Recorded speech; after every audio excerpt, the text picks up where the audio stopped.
හැඟුම් භවයේ ගල්වනා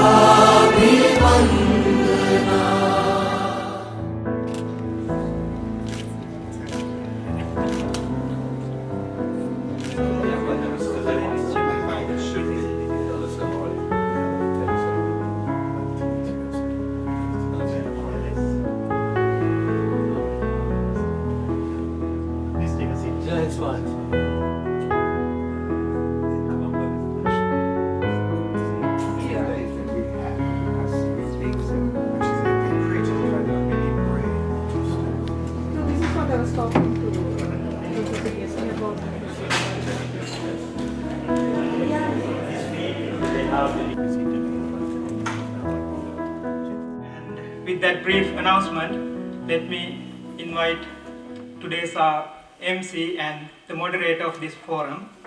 He is Most Venerable Tripitaka Upananda Nayaka Thera. Venerable Upananda Nayaka Thera has been a Buddhist monk for 37 years. He has earned his bachelor's degree in Pali from the University of Kelaniya in Sri Lanka. And he has earned his master's degree in comparative religion from Florida International University in the United States.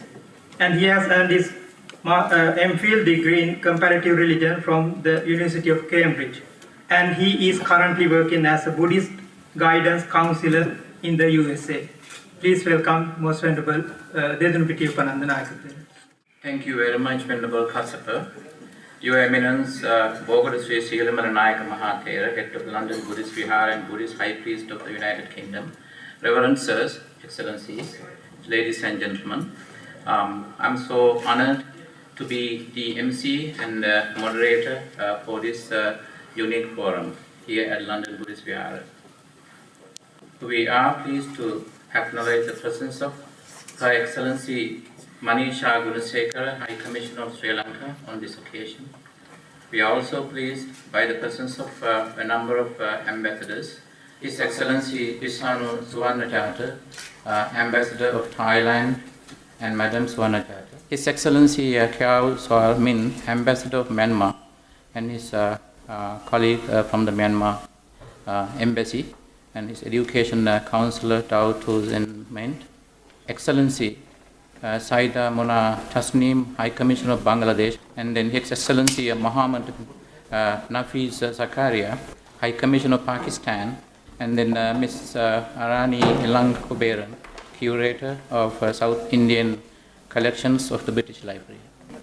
So first is the inauguration of forum and opening address delivered by His Eminence Bogota Sigalimala Nayaka Mahathera, Chief Incumbent of London Buddhist Vihara and Chief Sanghanayaka of Great Britain.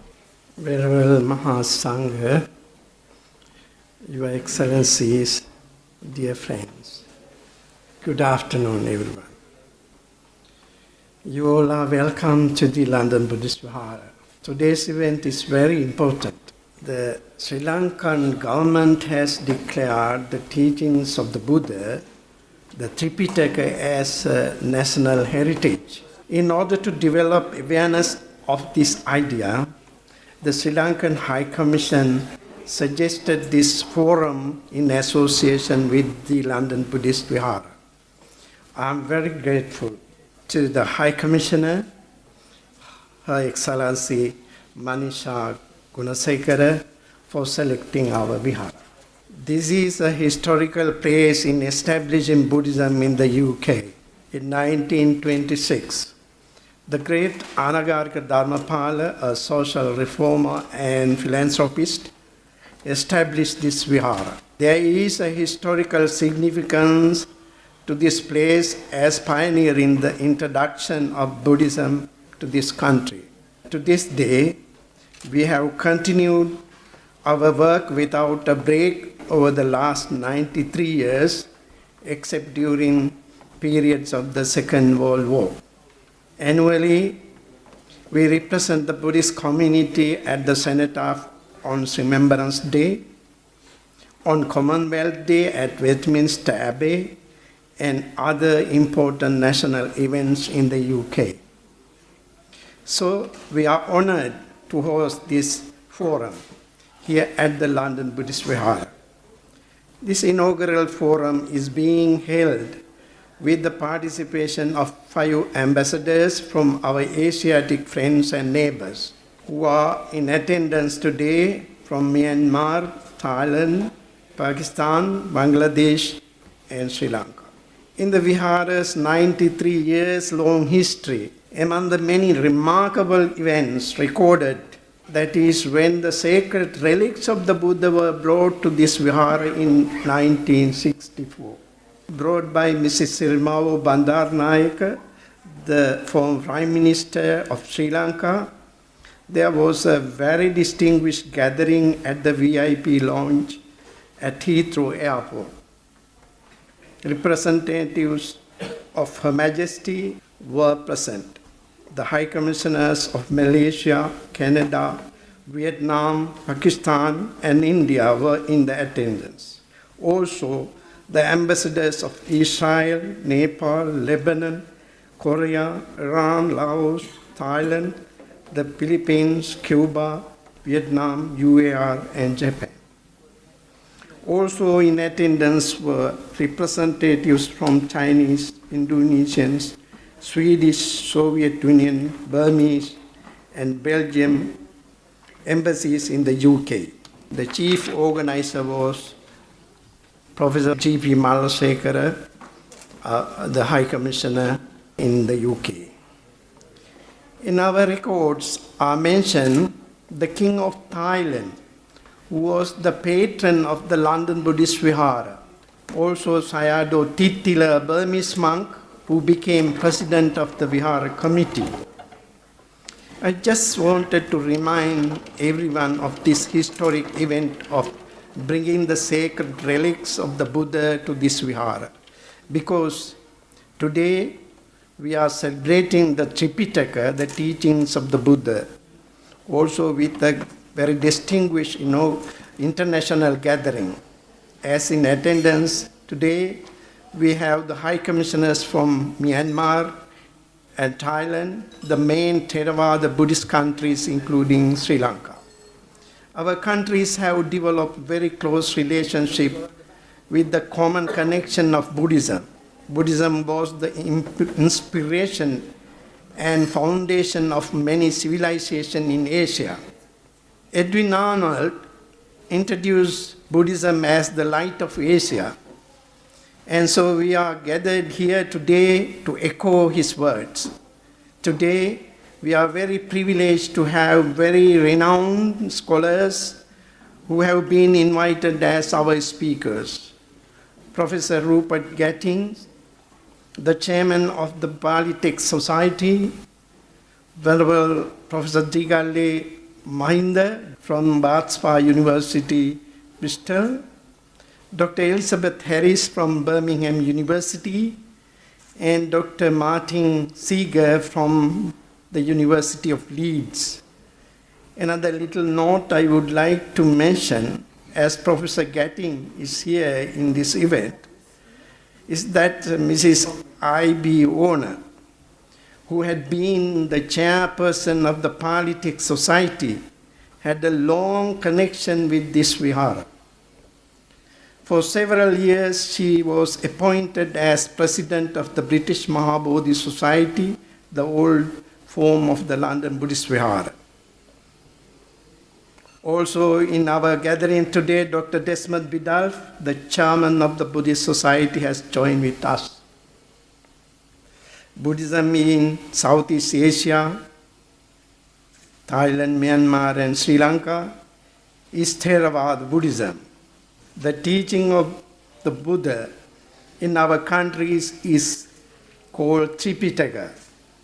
In English translations as 3 baskets. Throughout the millennia, the Tripitaka has preserved in its authenticity and purity as accepted in the Third Council in the 3rd century BC. Tripitaka Dharma consists of the Sutra Pitaka, the discourses, Vinaya-Pitaka, disciplinary rules and etiquettes for monks and nuns, and the Abhidhamma-Pitaka, which is the analytical explanation of the mind. The Theravada Tripitaka was introduced to Sri Lanka, Myanmar, and Thailand during the same timeline in the 3rd century BC under the royal patronage of Emperor Asoka in India. The Pali Tripitaka volumes are considered as the foundation source for these countries as Theravada Buddhist tradition. There is no copyright for the Tripitaka. The Tripitaka is a universal message for all human beings. It explains the common human suffering and the cessation of suffering. For instance, in the world today, mindfulness practice is very common regardless of any religion or any other beliefs. The All-Party Parliamentary Group in Britain, under the title of Mindful Nation UK, has recommended mindfulness programs for staff in the public sector, particularly in health, education, and criminal justice. There is a quality of Dhamma, which is akalika, which means no expiry date of the Tripitaka. Another quality, ehipassiko, means you are cordially invited to go and see the Tripitaka without any discrimination. Now in Sri Lanka, President Honorable Maithripala Sirisena and the government proclaimed the Tripitaka as national heritage. Can we echo this idea in the global arena to accept it as a world heritage? UNESCO has recognized 1,092 World Heritage items. Most of them are cultural sites. Some are parks and forests. In Sri Lanka, the biggest forest, Singaraja, is a World Heritage Site. So this is more challenging, as Tripitaka is an intellectual property. If Buddhist countries suggest to UNESCO to consider our proposal, then hopefully they should give it some thought. We remember the proposal to declare Vesak as the international public holiday was tabled at the United Nations General Assembly by Sri Lanka. Vesak is the most important holiday in the Buddhist calendar, which celebrates the 3 important events: the birth, full awakening, and the passing away of the Buddha. Finally, the International Day of Vesak was recognized by the United Nations and became a reality on 15 December in 1999. Now the United Nations Day of Vesak is internationally celebrated, including in the UN offices and UNESCO. So let us unite and all work together and work towards this end. Thank you so much. Thanks, Your Eminence. Up next is a message from the ADT. ADT stands for Anagarika Dharmapala Trust, which is the governing body of the London Buddhist Vihara that is based in Sri Lanka. Through the Vihara Management Committee and the Resident Sangha, this temple is run with the ADT overseeing. The Anagarika Dharmapala Trust in Colombo, Sri Lanka sends greetings to the organizers of the joint program conducted by the London Buddhist Vihara and the Sri Lanka High Commission in London under the title The Significance of the Tripitaka as a World Heritage, to be held at the Vihara today. Elaborate arrangements have been made to hold the Tripitaka Felicitation Week in Sri Lanka, commencing today, followed by academic sessions, raising of the Buddhist flags at homes, and religious events at public institutions, culminating with the national ceremony at the historic Mahamalua in Kandy next week. On behalf of the managing trustees, may I convey our best wishes towards the deliberations in the United Kingdom held under the auspicious of the London Buddhist Vihara and the Sri Lanka High Commission. With Metta, Mr. Sudamika Hewa Vitharna, Chairman, Anagarika Dharmpal Trust. Thank you. Thank you, Venerable Sir. Her Excellency Manisha Gunasekara, High Commissioner of Sri Lanka to the United Kingdom, will now deliver the welcome address. The Venerable Mahasangha, the Most Venerable Bogoda Sila Vimalatero, Excellencies, ladies and gentlemen. A forum on the significance of the Tripitaka as a World Heritage is timely. It is timely not just because the Tripitaka is being declared a national heritage in Sri Lanka. It is timely because Buddhism is a world religion, a global philosophy, and a way of life today, and more so in the West than ever before, as already elaborated upon by Venerable Sila Vimalatero. It is timely because the origin of this sublime truth and of mindfulness as practiced by not millions but billions of people across the globe today lies in the Tripitaka or the Pali Canon, which was the first transcription of the teachings of the Buddha from the oral tradition to written format in Pali language on ola leaves in the 1st century BC in the historic Aluvihare rock temple in Matale, Sri Lanka. It is timely because while this seminal moment in history influenced the spread of Buddhism to South and Southeast Asia, to East Asia and to Central Asia, not enough study has been done on its global influence and contribution to world heritage as we see it today. The symposium today, therefore, promises to be interesting as it would endeavor to tackle this amorphous subject. There is also a strong connection to the UK here, as some portion of the original Tripitaka collection in Pali language is preserved in the United Kingdom, and that is not only from Sri Lanka but from the countries of other Theravada tradition as well. And many early and several early British Orientalists contributed towards its preservation for the benefit of humanity. In addition to the erudite panelists, we are privileged to have with us this afternoon, as already mentioned, the envoys of Thailand, Myanmar, and the Pakistan High Commissioner who would join us, as well as representation from the High Commission of Bangladesh. Countries with a very strong Buddhist heritage who would, I am sure, broaden our perspectives today on Tripitaka as a world heritage.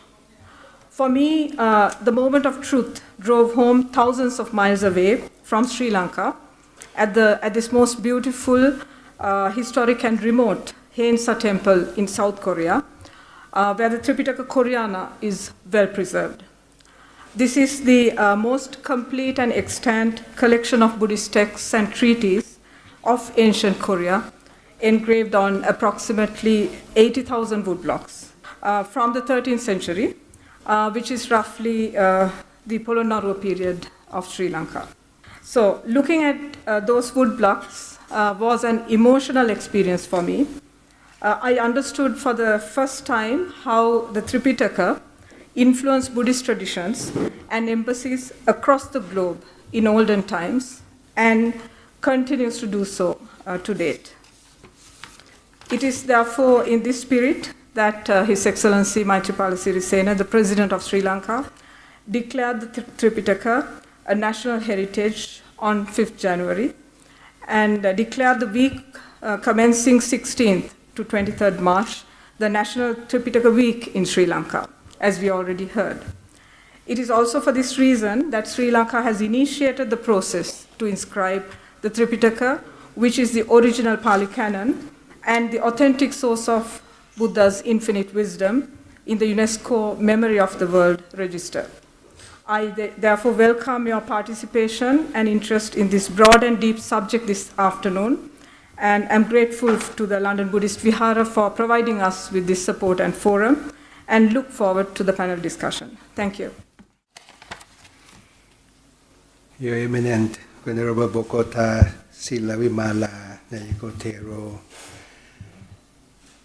High Commissioner Mahishas Kanisekara, Your Excellency Ujjwal Swamin from Myanmar, distinguished guests, ladies and gentlemen.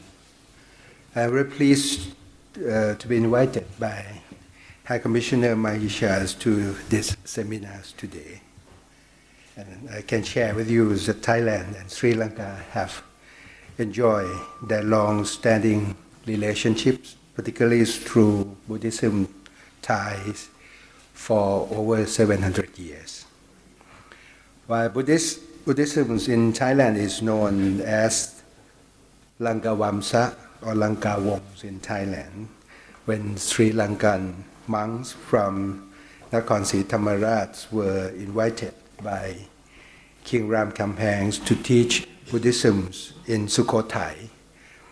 Buddhism in Sri Lanka is known as Siam Vamsa or Siam Wong or Siam Nikaya, Siam Nikai, as Siam had an opportunity to return the favor of Sri Lanka when King Boromagod of Ayutthaya sent Phra Upari Mahathero upon the request of then Sri Lankan kings to restore Theravada Buddhism in Sri Lanka.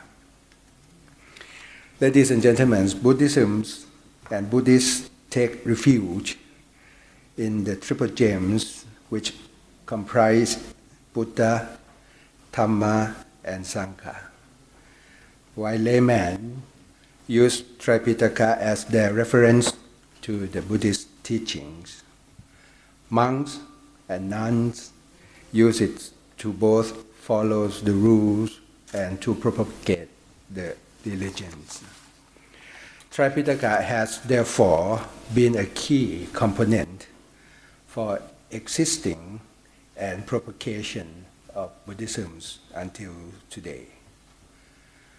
Buddhism is now more practiced in many parts of the world, including in the West.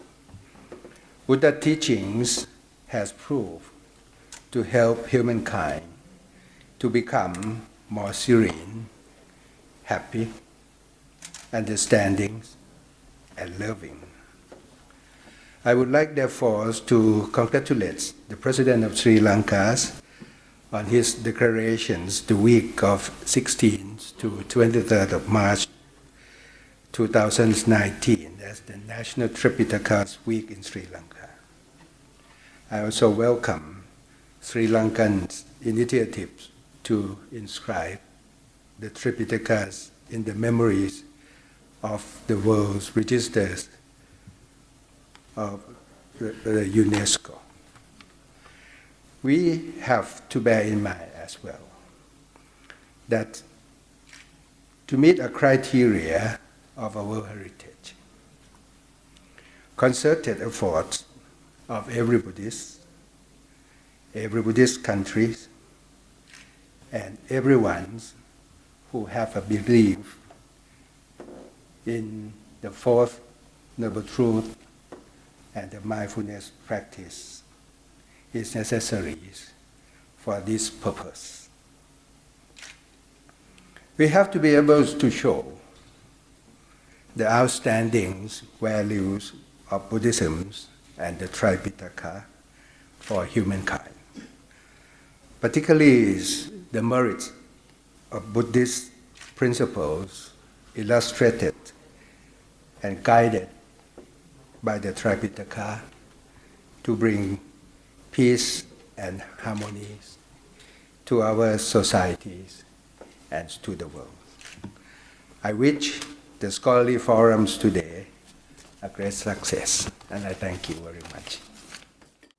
His Excellency Kyaw Ming, Ambassador of Myanmar,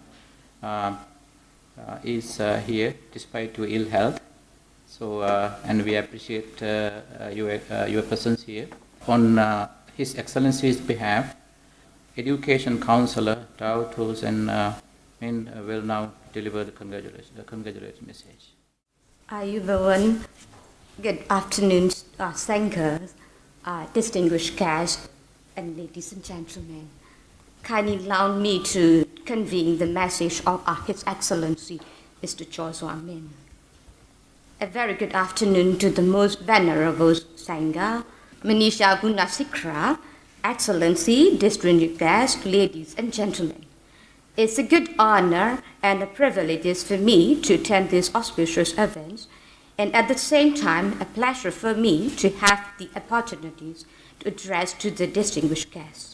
First of all, I'd like to express congratulations to the President of the Sri Lanka for his endeavor of proclaiming Tripitaka as a national heritage.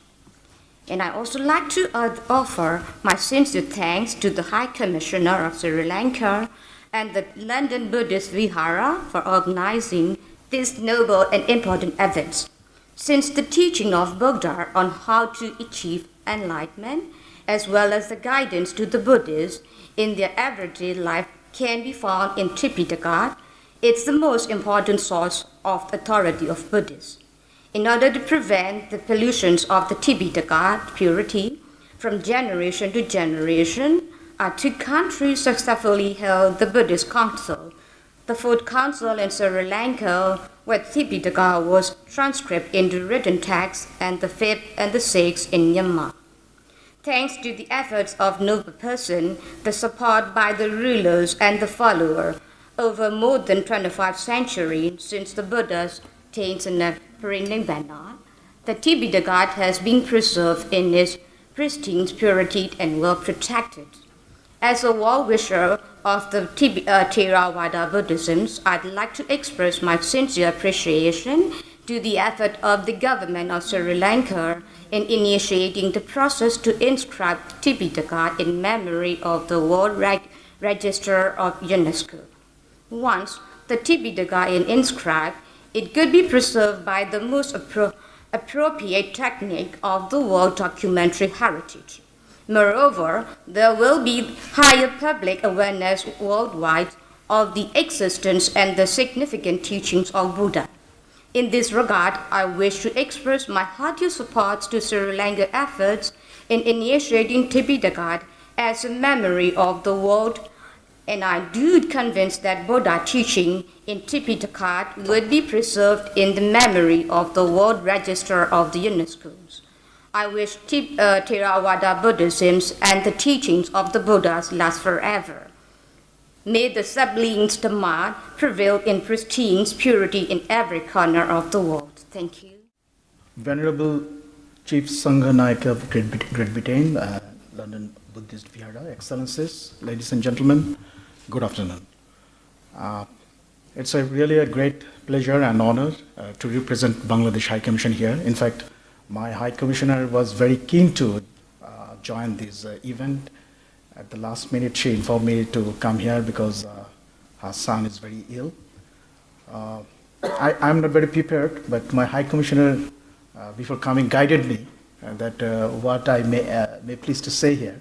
And I find that what my High Commissioner thought and what I thought, that is almost similar. And that is the spirit of Tripitaka and Gautam Buddha, which is very much very common in our heart. And as I can recall, in my childhood, our days started by listening to television. It started with from the verses of Holy Quran, Tripitaka, Bible. And even nowadays, in our national event, the event starts from the verses of Tripitaka, Quran, Bible, and other religions. So from my very boyhood, I am listening to Tripitaka and very inspired by the verses. And especially, I'm a very much admirer of Gautam Buddha. And what I think about Lord Buddha is that what he tried to say, that is that what we look outside, actually that is already at our inside. And if we be a self-seeker, then we will know the grand design of the world. Then we'll be liberated from all the anxiety, sorrows, and other things. And we'll find peace inside us. And when we'll find peace inside us, then we'll be able to give peace to the world. That's my understanding in brief about the Buddha. And Bangladesh, there is a great heritage of Buddhism across the country. In fact, I used to work in Nauga, that's a district of Bangladesh. There is a Shompur Bihar is located, which is an UNESCO heritage. And Pali, Pali has been studied in our universities and researched in universities. So in many ways, the teachings of Buddha and Tripitaka and Buddhism is very much in Bangladesh. And the more than 2.5 million Buddhist people reside in Bangladesh, and I found the most peaceful people in the world. And I believe the teachings which Buddha has taught us, that's very much needed for the world now. It is not limited to any particular religion.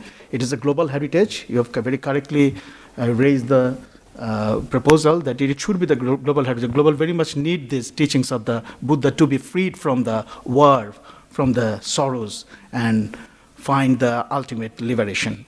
So at the very end, I want to invite all of you, people from Sri Lanka, Thailand, Burma, to visit Bangladesh and to see the heritage of Lord Buddha, the memoirs of Lord Buddha, and the heritage of Buddhism with your own eyes. Thank you very much once again for inviting us. Thank you very much. Good afternoon. Venerable Silu Imala, Sangha Nayaka of Great Britain, members of the Sangha, Your Excellencies from Myanmar, Bangladesh, Pakistan. It's wonderful that you're all here together and that we are all here together. I must say, the first thing that I felt was, why has it taken so long? Why has it taken so long for the Pali Canon to be recognized in this way? Because it is indeed a miraculous and marvelous piece of literature, apart from anything else. The contents of the Pali Canon, of course, are the things that point towards the very center of the human being, to their very heart, the things that make us suffer, the things that make us happy. And it is not just a sacred text insofar as the words themselves should be reversed, but actually a guide that helps us to find a way out of this human condition. And it enables people who practice the Dharma to transform themselves. But the transformation process begins by understanding the negative side of the human heart. And that's an incredible gift that we've been given by the Buddha, to really be able to experience the passions. And it's through the transformation of the passions that everything can change. And if we can think of it that hate can lead to love, and anger can lead to patience, and our laziness can lead to energy, and that there is a way to do this. And it's enshrined in simple language that everybody can understand, that everybody can access. If from our planet we were to put something into a rocket ship and send it into deep space, it would be a marvelous thing if the Pali Canon could go too. Because then the aliens who would find it, and I'm sure they suffer from passions too, would find a way out. But it's a wonderful initiative, and I think Your Excellency, I will commend you on this afternoon, and I'm looking forward with great interest to the panel discussions. So thank you very much indeed. Bismillahirrahmanirrahim. Thank you very much, Excellency Manisha. Congratulations on arranging this beautiful gathering and event. It's a great occasion for all of you. And of course, as you are all aware, that Pakistan has been a cradle of ancient civilizations, including the Gandhara civilization. And we have a very huge footprint of the Gandhara civilization in Pakistan. You can see the footprint all over the northern areas of Pakistan, and a lot of it in the the relics of Buddhism across Islamabad and in the central part of Pakistan. We are very proud of it, of this heritage. We welcome you all to Pakistan to visit. We receive quite a lot of guests from all over the world, off and on various occasions. We proudly host Taxila and the huge area in the northern areas where you have beautiful relics. And we also have a collection of one of the, I would say, most prestigious those symbols of Buddhism in Pakistan, especially the fasting Buddha. It's a unique thing which we have in Pakistan. So I wish you all best and congratulate you all on this occasion. And thank you very much for inviting me. Maybe this is a good occasion for making a presentation. And also this Taxila, as I just mentioned, Gandhara civilization. I hope that this will add to your information about what we have in Pakistan in terms of heritage. In our library. Yeah. We benefited from many readers. Thank you very much. Thank you very much, Excellency. Thank you so much. And thank you for your... We will now begin the panel discussion on the significance of the Tripitaka as a World Heritage. And I would like to invite Professor Venerable Digalle Mahindathero, Professor in Religious Studies at Bath Spa University, Professor Rupert Gethin, President of Pali Text Society and Professor of Buddhist Studies in the Department of Religion and Theology at the University of Bristol, Dr. Elizabeth Harris, Professor in the Department of Theology and Religion at the University of Birmingham, and Dr. Martin Seeger, Associate Professor of Thai Studies, School of Languages and Cultures and Societies in the University of Leeds. First of all, I would like to invite Professor Rupert Gethin. Professor Rupert Gethin completed a BA in Religious Studies in 1980, an MA in Buddhist Studies in 1982, and a PhD in 1987 at the University of Manchester. Since 1987, he has taught Indian religions at the University of Bristol, where he is now Professor of Buddhist Studies. He has been President of the Pali Text Society since 2003. He is the author of The Foundations of Buddhism, published in 1998, as well as a number of other books and articles relating to Buddhist meditation theory, Abhidharma, and Pali canonical and commentarial literature. We welcome you, Professor. Venerable members of the Mahasangha, Your Excellencies, distinguished guests, ladies and gentlemen.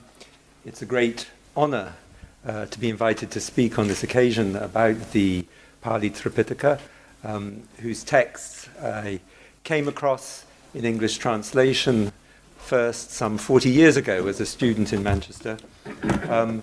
And since that time, they have been something of a presence and an inspiration in my life. My title is The Pali Tripitaka, Its Significance as a Source for the Study of Buddhism. To talk about this, I want to talk a little bit about what the Pali Tripitaka is and its history. Much of what I have to say will be familiar to many of you, but hopefully I will at least occasionally add a scholarly perspective to and something that is less familiar. The Pali Tripitaka is a collection of Buddhist texts written in a particular language that is now referred to as Pali. This in itself does not tell us much, since Pali is not so much the name of a language as an abbreviation of the expression Pali Bhasa, or language of the canon. I will return to the question of the language of the Pali canon presently. But what is clear is that Pali is some form of what philologists generally refer to as Middle Indian, in contrast to Old Indian languages, such as Vedic and classical Sanskrit, and the modern Indian languages such as Hindi, Marathi, Bengali, and also Sinhala. Alongside the Pali canon, there survive two other great canonical collections of ancient Buddhist scriptures, the vast Chinese and Tibetan canons. And here, one particular significance of the Pali Canon is immediately apparent. It is the only canonical collection of ancient Buddhist texts to survive complete in an Indian language. The other canonical collections come down to us in the form of translations into Chinese and Tibetan of texts originally composed in Indian languages. The particular canonical collection of Buddhist texts we call the Pali Canon is one that has been preserved by a particular Buddhist tradition that flourishes today in Sri Lanka, Myanmar, Thailand, Laos, and Cambodia. This tradition is most often referred to today as Theravada, but it is perhaps more accurately called in Pali the Theria school, corresponding to Sanskrit Stavira, meaning belonging to the elders or the seniors group of monks and nuns. So what is this school of Buddhism precisely? By the time the names of Buddhist schools start appearing in inscriptions across India in the 2nd and 1st centuries BCE, it is clear that there was no single Theria or Stavira school, and that it was divided into a variety of regional sub-schools that flourished in different parts of India. To find out more about the history of the particular branch of the Theria or elder school that flourished in Sri Lanka in ancient times, we need to turn to the Pali texts themselves.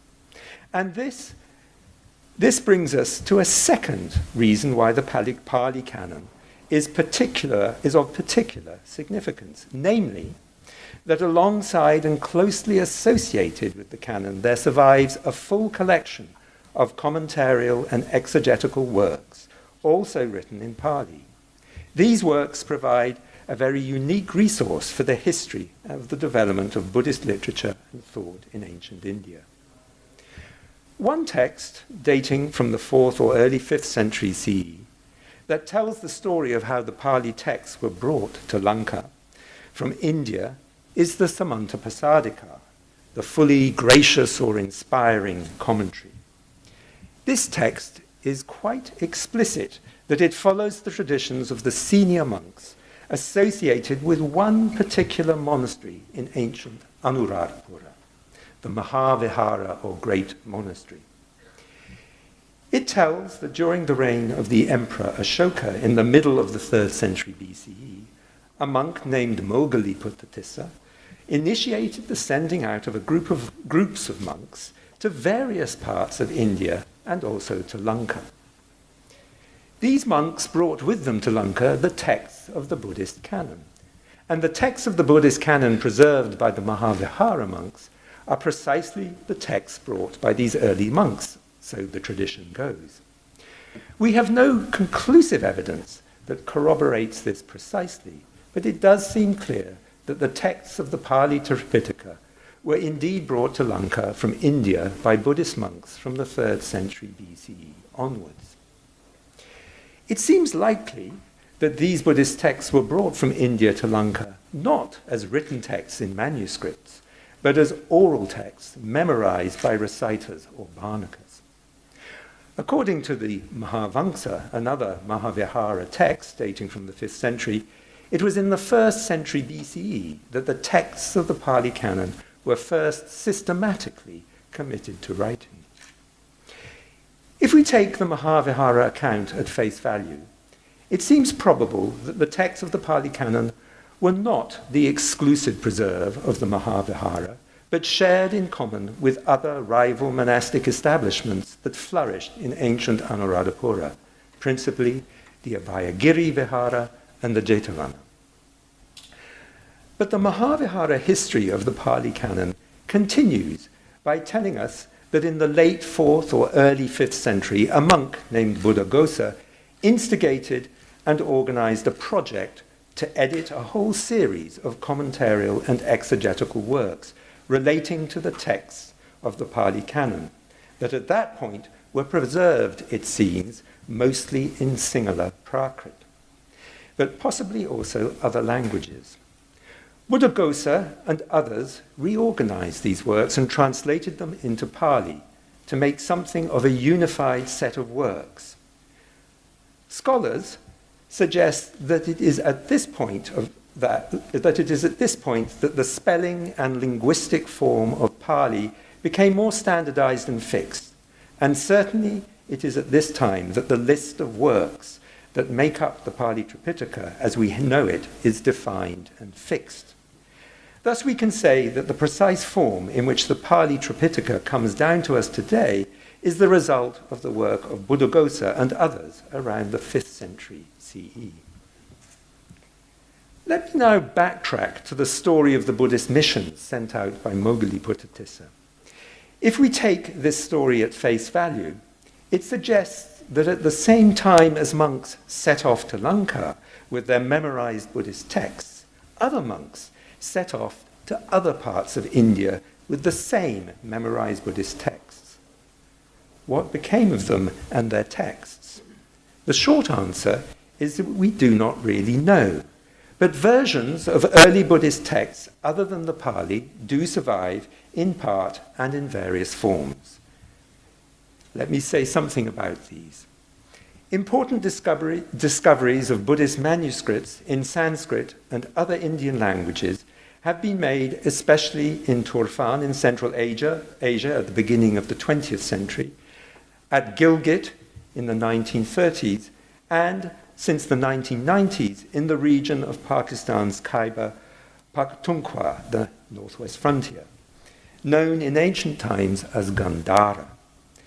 The texts contained in these manuscripts appear to belong to other branches of the Stavira or Elders school, especially the Sarvastivada and Dharmaguptaka schools.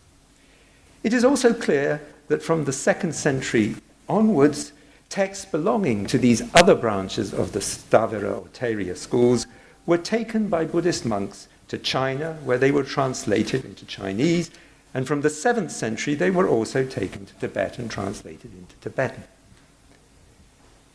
It is in this context that the significance of the Pali Canon becomes apparent and can be highlighted. In the case of the Pali Canon of the Lanka branch of the Elders, we have complete in one language the various volumes of the Vinaya Pitaka, the 4 Nikayas or Agamas of the Sutta Pitaka, along with the additional works of the Khuddaka Nikaya. We have the 7 works of the Abhidharma Pitaka as well, and in other words, we have the whole canon. We also have the voluminous exegetical literature in the form of commentaries, sub-commentaries, and other works.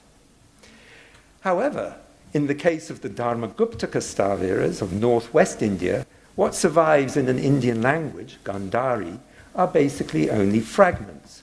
Full texts only survive in Chinese translation. Their Vinaya, their Dirghagama, and their Abhidharma. In the case of the Sarvastivada elders, we have rather more that survives in a form of Buddhist Sanskrit, portions of the Vinaya, from texts from various of the 4 Agama collections, including an almost complete Dirghagama, fragments of their Abhidharma Pitaka. And in Chinese translation, we have their Vinaya Pitaka, and from their Sutra Pitaka, their Majjhima Agama, and most of their Sangyukta Agama.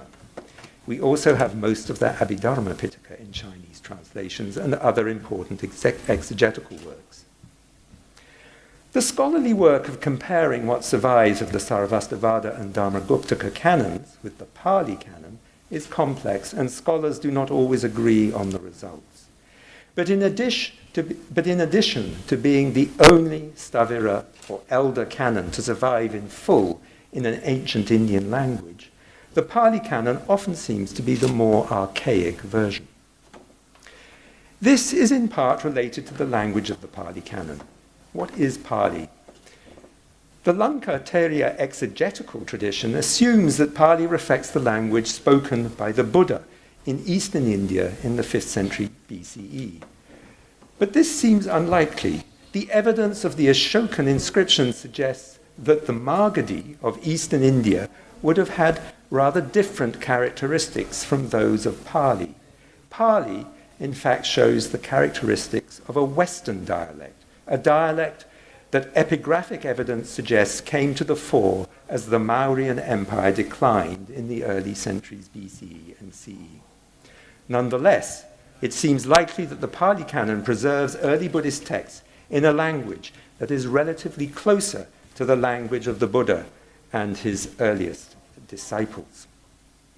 As mentioned, it seems the Pali Canon was first written down systematically in the 1st century BCE, and since then we can assume a continuous manuscript tradition. It would seem likely that at this time, when it was first written down, the texts were written in a form of the old Indian Brahmi script. At some point in Lanka, the manuscripts came to be written in Sinhala script. The Lanka Theria school of Buddhism flourished also in South India. We know this from inscriptional evidence and the fact that important Mahavihara scholars, such as Buddhadatta, lived and wrote in the Chola country in the 5th century CE. At some point around this time, either from South India or from Lanka, manuscripts of the Pali texts were taken to Southeast Asia. The tradition thus began of writing Pali in the various scripts of Southeast Asia. This led eventually to the emergence of different manuscripts traditions, the Burmese and Conscript traditions alongside the tradition in Sinhala script. Ola manuscripts of Pali texts do not survive very well in a tropical climate. The oldest Buddhist manuscript to survive, or Buddhist manuscripts to survive, are those from a drier and less humid climate of what is now the Afghan-Pakistan border. These are birch bark fragments of texts in Gandhari belonging to the Dharmaguptaka elders. They have been tentatively dated to the 1st century BCE. The oldest surviving Pali manuscript, however, is actually from Nepal. A fragment of Vinaya written on palm leaf in a form of North Indian script and dated to the 8th or 9th century.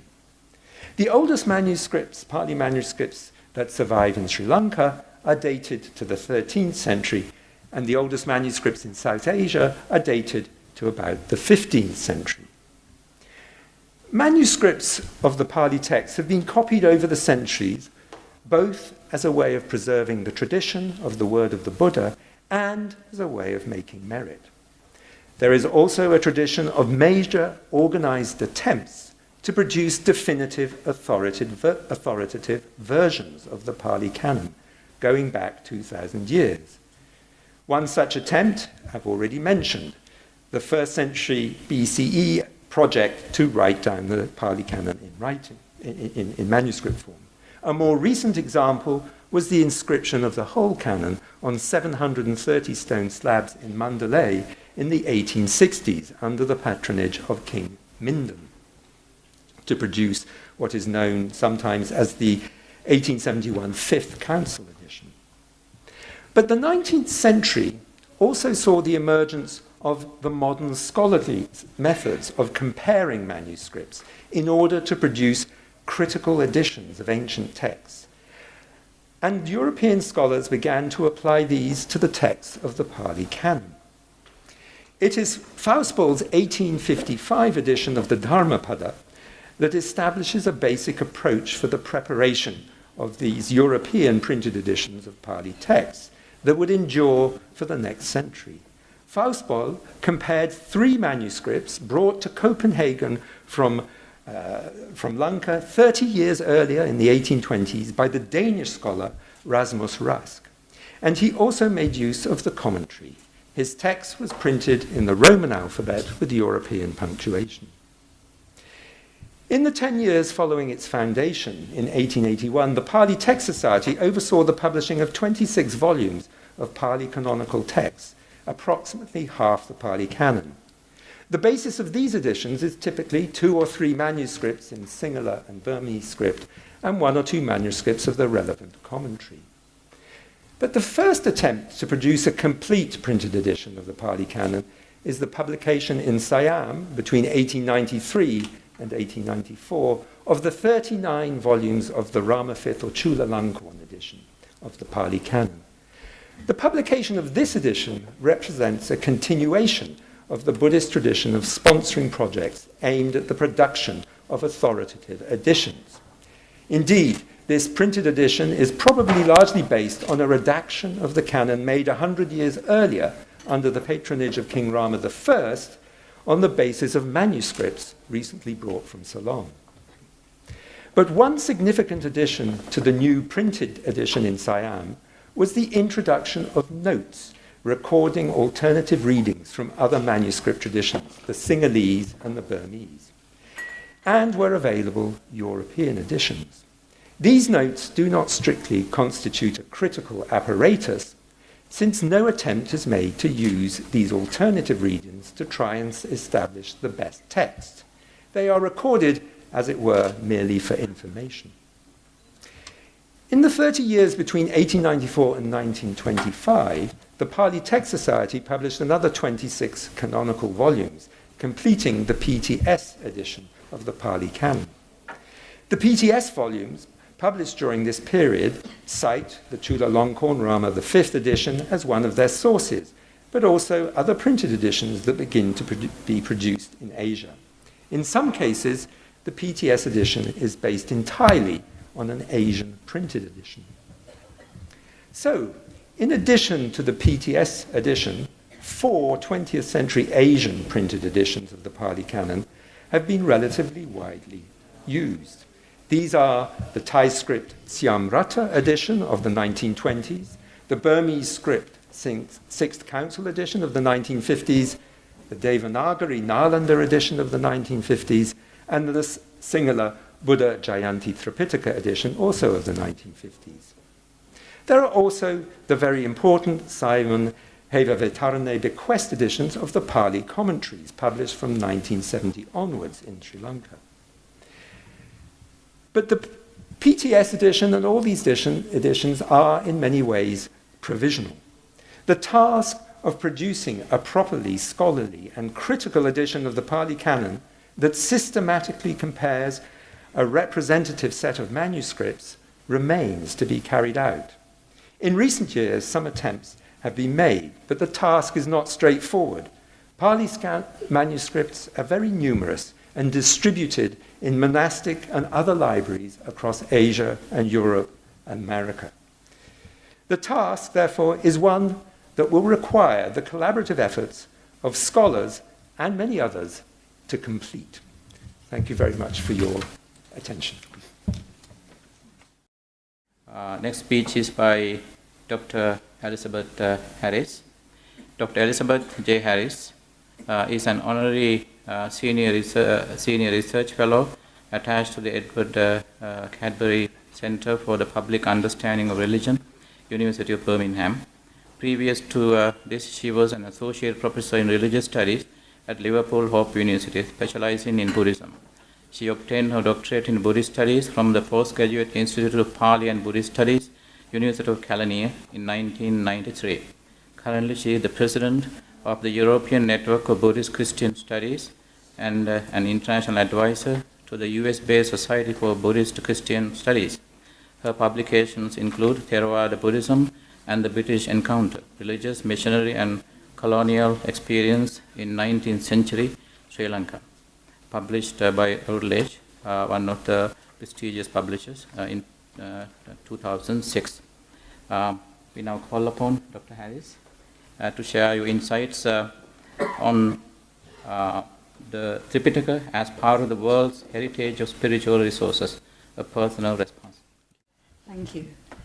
Venerable Sirs, Your Excellencies, honoured guests, ladies and gentlemen, it is a great pleasure to be invited to speak this afternoon. When I pondered on what I could speak about, I realised that the truly academic responses and presentations would probably come from Rupert and the others here, and that I would give a personal response. When His Excellency the President of Sri Lanka declared that the Pali Canon or the Tripitaka was a national heritage, my first reaction was that it should not only be a national heritage of Sri Lanka, but also part of the world's heritage of religious texts, alongside other texts, of course, the Quran, the Tanakh, the Bible, the Mahabharata, and so on. Therefore, I'm glad that this discussion forum is entitled Significance of the Tripitaka as a World Heritage, and that an application to UNESCO has been made or will be made. So what I would like to contribute is a personal account of my encounter with the Pali Tripitaka, to explain why I am convinced that the Tripitaka should be a World Heritage text for Buddhists and non-Buddhists. I begin, however, with Robert Childers, a 19th century British civil servant in Sri Lanka. He was forced to return to Britain in 1864 because of ill health, but as some of you will know, he then devoted his life to studying Pali and Buddhism, publishing a pioneering dictionary of the Pali language in 2 volumes in the 1870s. In the preface to the dictionary, he defended the Pali text as a true reflection of the Buddha's teachings and added in a note, and I quote, "To those who are familiar with the Pali sacred books, nothing is more striking than the intense personality of Gautama, as the way in which he impresses his individuality on every detail of the system. For him, the Buddha, as a remarkable sacred teacher and inspiration, shone through the Tripitaka, and indeed gave him the motivation to undertake the grueling work of compiling a dictionary in conversation with his Sri Lankan monastic mentors." I quote Childers because my experience was the same when I first encountered the Sutta Pitaka, and it is this section of the Tripitaka that I want to concentrate on. We now know much more than Childers about the oral transmission of the texts through the Barnaka system, which according to Norman evolved gradually within the early history of Buddhism. We know that the texts were edited for effective transmission with repetitions to aid memory, and that perhaps additions were made. In this sense, we cannot access exactly what the Buddha said. Nevertheless, I agree with Richard Gombrich that we can come very close to the Buddha's words because of the effectiveness of the oral memory at this time. This is why the personality of the Buddha can emerge from the pages of the Sutta Pitaka. To return to my own experience, I first travelled to Sri Lanka in 1984 for just 4 weeks as part of an interreligious group. We went to Anuradhapura, and at one point, I split myself off from the others to sit quietly in the shrine room adjacent to the holy Bodhi tree there. Something that I wasn't expecting happened, and this is not the first time I've spoken or written about it. I described it in 2010 in this way. Devotees dressed in white were sitting or prostrating silently. Away from the sun's glare, the room was shadow-filled. I sat on the floor with them and looked towards the image of the Buddha, which showed the Buddha sitting in meditation against a painted scene of pale blue sky, white clouds, and mountains. As I looked, absorbing the incredible stillness of the room, the image seemed to grow larger and to glow with light. The mountains became the cosmos. It was as though the Buddha beckoned to me. Against the blue of a painted sky, the serene head became suffused with the transcendent. It was a strange moment, a breaking in of the other, end quote. I have since entered that shrine room many times and have never had the same experience.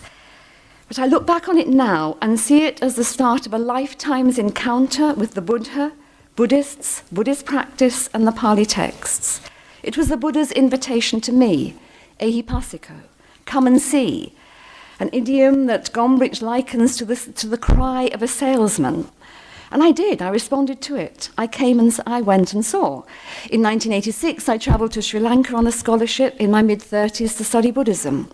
I was a Christian, yes, but not perhaps a stereotypical Christian, since I was convinced that my task in Sri Lanka, if I was truly to understand Buddhism, was not only to read about Buddhism, but to experience it, so that I could see the world through Buddhist eyes.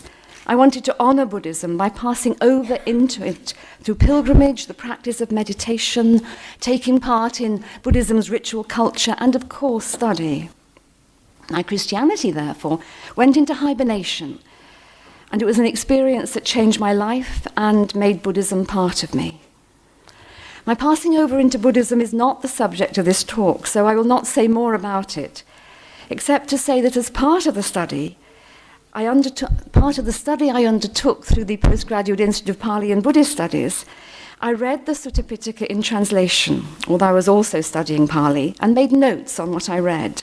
I got through most of it within 2 years, and I loved doing it. Above all, I found in the Sutta Pitaka a realism that resonated with the way I saw the world. The Buddha, the fully awakened one, emerged for me as a down-to-earth teacher who met his listeners where they were and led them towards greater insight into themselves and the world. When I teach an introductory course on Buddhism at Birmingham University, towards the beginning I ask students to read the Asalayana Sutta in the Majjhima Nikaya, in which the Buddha interacts with a 16-year-old Brahmin student of the Vedas called Asalayana, who has been sent by a group of Brahmins to contest the Buddha's view that people within all castes can be pure. His mantra is, Brahmins are the highest caste, those of any other caste are inferior. Brahmins are the fairest caste, those of any other caste are dark. Only Brahmins are purified, not Brahmins, not non-Brahmins, and so on. The Buddha, in response, presents the student with a number of down-to-earth questions. For instance, whether only those of lower caste would end up in hell if they killed living beings. Through these, he convinces the student that the view of the Brahmins is wrong. The worth of a person should not be assessed by birth, but by their moral, or indeed immoral, actions, by their kusala or akusala actions. I ask my students if they expected Buddhist texts to be like this. They usually say, no, they didn't expect them to be accessible, realistic, and relevant. For that sutta is relevant not only to discourse on the caste system, but also to discourses on racism and other forms of discrimination. The Sutta Pitaka is astounding in its variety. Not all the discourses are as accessible as the one I just mentioned, but many are. If looked at from a literary perspective, and I speak as someone who began their professional life as a teacher of English language and literature, it contains dialogue, narratives, myths, parables, poems and verses, aphorisms or proverbs, simile and metaphor. There is exhortation, rebuke, humour, satire, drama, and possibly one of the first global examples of literature written by women, the Therigatha, all directed towards teaching or setting an example, inspiring or challenging. And behind it all, as I have come to see over the years, is one fundamental message. The way you see the world is wrong. Change if you want to reduce and eradicate pain and suffering in yourselves and others. That message is relevant not only to Buddhists but to everyone, and not only to individuals but to whole societies and their corporate karmic footprint. So I would argue that the Tripitaka should be a World Heritage sacred text, not only because it embodies truth and provides a corporate identity for Theravada Buddhists, but also because the teaching it communicates is relevant far beyond the Buddhist family. So what I would like to do in my remaining time is to mention some aspects of the teaching in the Sutta Pitaka that has leapt out at me as relevant not only to Buddhists but to non-Buddhists. My selection is inevitably selective and conditioned by what I brought and what I still bring to Buddhism. For instance, concern for the suffering that is due to injustice, war, racism and poverty, a commitment to meditation, and a wish to see equality between men and women. I will concentrate, however, on what the Tripitaka can teach about the causes of violence and disruption in society and the challenge of the concept of anatta, both of which have a message that should go wider than the Buddhist community. To start with the former, the Tripitaka has taught me to understand violence more clearly because of the radical way in which it demonstrates the consequences of greed, hatred, and delusion when they arise in individuals and institutions. When I first started reading the Tripitaka, the level of empirical realism about this within the text surprised me. I chose to write about it for my master's in Buddhist studies. And one of the texts I highlighted was the Mahadukkakanda Sutta, the great discourse on the mass of suffering in the Digha Nikaya, which not only gives a graphic picture of war arising from attachment to sensual pleasures, but also of torture, naming methods that mirror those that are still used today in what I would call rogue regimes. Those who have committed burglary or sexual offences, for instance, meet this, according to the sutta. The kings have them flogged with whips, beaten with canes, beaten with clubs. They have their hands cut off, their feet cut off, their hands and feet cut off. They have them subjected to the porridge pot, to the polished shell shave, to Rahu's mouth, to the fiery reef, to the flaming hand, to the blades of grass. And they have them splashed with boiling oil, and they have them thrown to be devoured by dogs. And these are not all the punishments mentioned.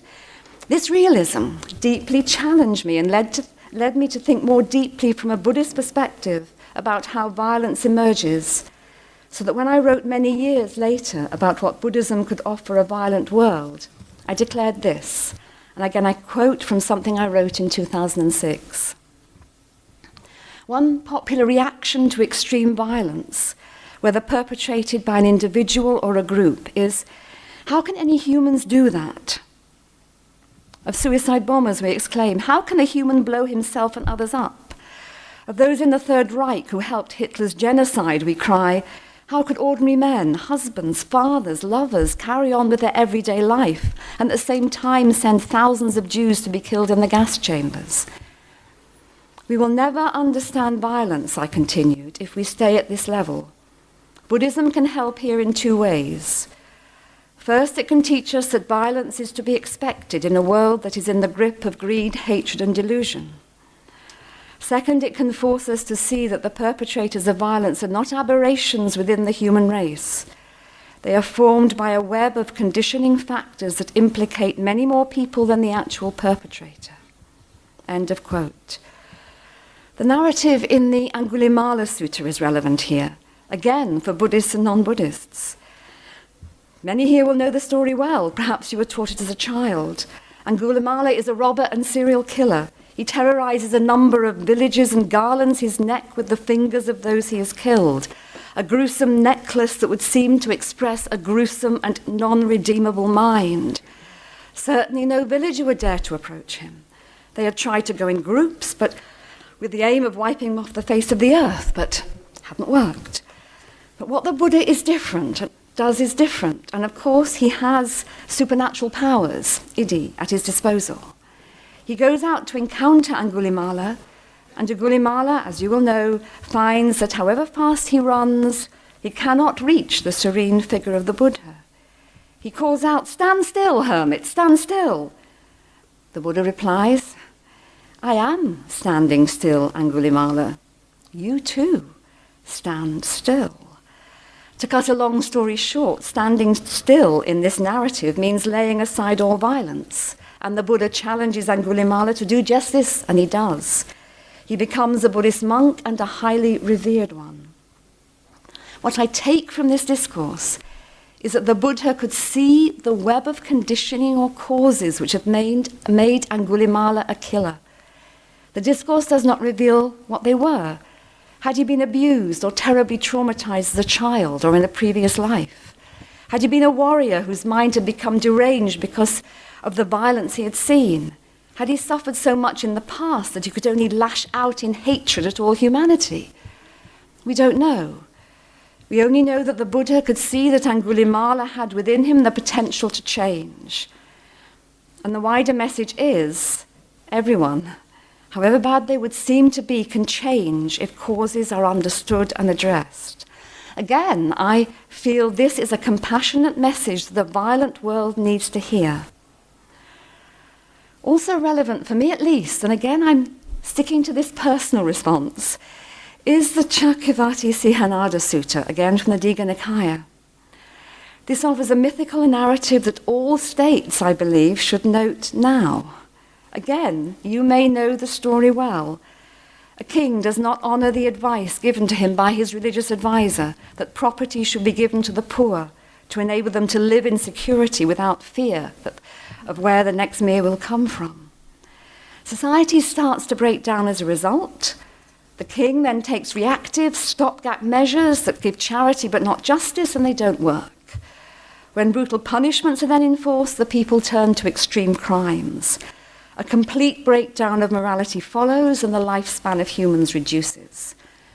The culmination is what the sutta calls a sword interval of 7 days, when people mistake each other for wild beasts and kill each other with swords. The killing only stops when some of the ordinary people themselves, in a bottom-up movement, see that there is an alternative to killing. For me, the message of this discourse is, it is not only individual craving that can cause suffering and violence, but also the failings of the state to provide for all without discrimination. It is an eminently realistic message which few states honour. Britain, for instance, throughout its history has periodically forgotten this, shown, for instance, in the brutally crushed peasants' rebellions in the Tudor period and the unrest during Britain's rapid industrialisation, which could have caused a revolution, as in France, if not for the restraining efforts and effect of some new religious movements.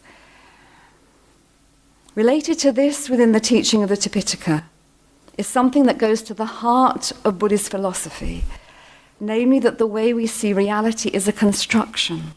It's not real, because we see the world through our preconceptions, greeds, hatreds, and delusions, and are in a sense imprisoned by them.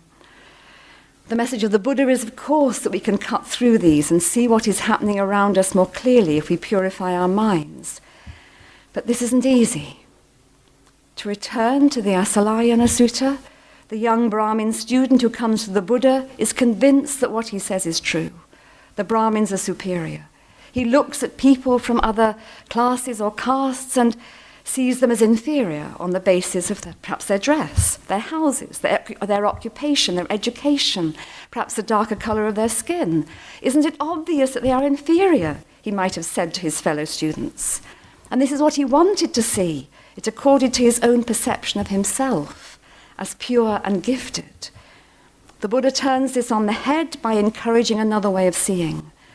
And there's another important message, I think, for the world from the Tripitaka here. Be careful when making judgments about other groups of people, other nations, other religions, other ethnic groups, and when constructing how we see ourselves, because our judgments may be based on our own delusion. Let me pass quickly now to anatta in the Tripitaka, the concept of non-self, which diametrically opposed the nascent Brahminical view that there was an unchanging substance in the human being that was identical to Brahmin. Some non-Buddhists who have encountered anatta have judged it as wholly negative, interpreting it as saying that there is nothing of worth in the human being according to Buddhism, and that nothing within the human being continues after death. Both judgments, of course, are wrong. In contrast, I would argue that the concept of anatta can offer a much-needed countercultural message in a world that is dominated by a consumerist culture in which we are encouraged to buy, to increase the profits of already rich companies with the message, you're worth it. I take from the Tripitaka this message. Happiness is not gained by feeding the idea of self, protecting the self, gaining status for the self, but by letting go of any fear connected with ourselves, through developing compassion and non-attachment. It's not about denying that we are persons. It's not about denying loving kindness to ourselves. It is about the freedom that can come when we don't cling to anything as mine. And throughout the Tripitaka, this is stressed, and as I get older, I see more deeply into the truth of this, much more than when I was in my 30s.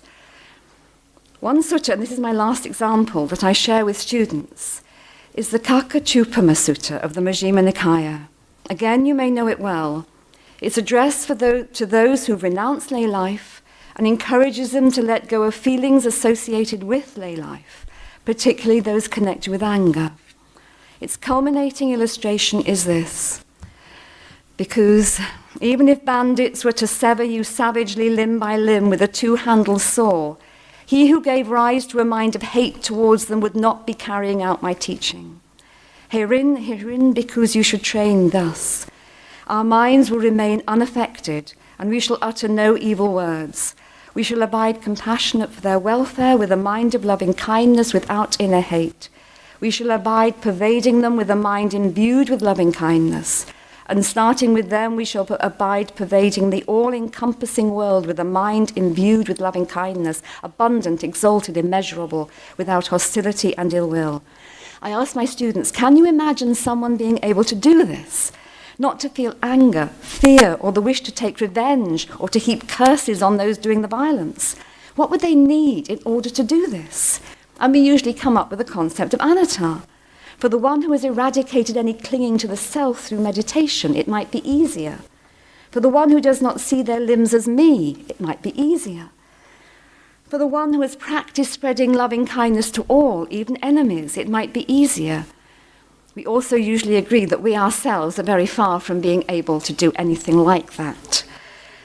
It is the kind of illustration that stays in the mind as a challenge, whether we are Buddhists or non-Buddhists, the challenge of non-clinging to ourselves and to life.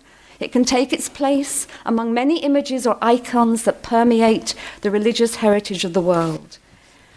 So in conclusion, I have taken a personal and selective approach to why I think the Tripitaka should be recognized as of World Heritage status, a possession of the world. It is not because it is a historical document relevant only to Buddhists. It's because it contains messages and teachings that all of us need in the world today. Thank you.